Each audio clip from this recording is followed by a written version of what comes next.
Scott Lucas, a professor of international politics at Birmingham University, joins us now. Welcome. 8 days to go now. So early voting turnout has surpassed that of the 2016 election. What is this showing us?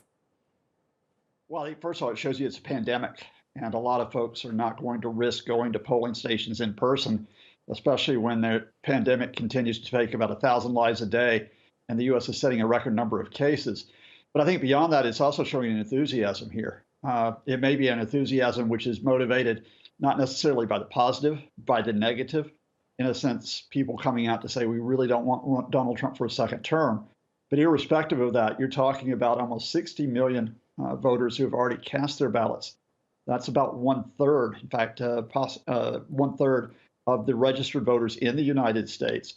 We've seen unprecedented numbers, especially in large states like California, Florida, and Texas. We're looking at possibly the highest U.S. voter turnout since 1908. What that means in terms of Democrats and Republicans, well, that could be debated. But at this point, I think the higher the turnout, the better it looks for Joe Biden and Kamala Harris on Election Day. And what do you make of the worries expressed in the package that we just run about possible voter interference and the actual trust in the mail-in voting system? That's not just worries. The reality is that if Donald Trump is losing this election or thinks he loses it, he will push even harder on this fraudulent idea that mail-in balloting is illegal or illegitimate. Now, that's not true. There's been almost no fraud in mail-in balloting over the past 40 years.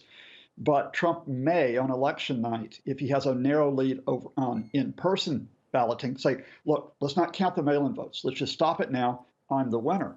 And then if that doesn't work and Joe Biden wins not by a landslide, but more narrowly, Trump may refuse to leave office and take this all the way to the Supreme Court. All right, so one to watch on election night.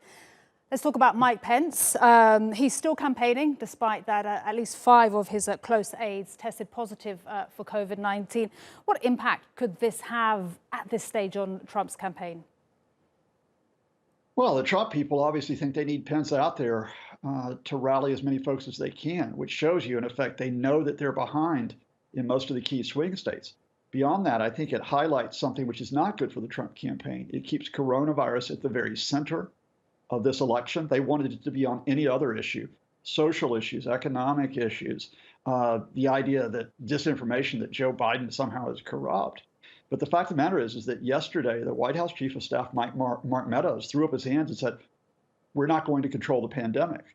So in effect, this administration doesn't care anymore about the masks, the social distancing. It doesn't care to even say there's anything to be done to limit those 1,000 deaths per day. They're just going to say something that isn't true, that a vaccine is around the corner, and hope enough Americans buy that deception to avoid the reality of the virus, let alone a second Trump term. Scott Lucas, thank you very much indeed. And there are just days left. Look forward to speaking to you again soon.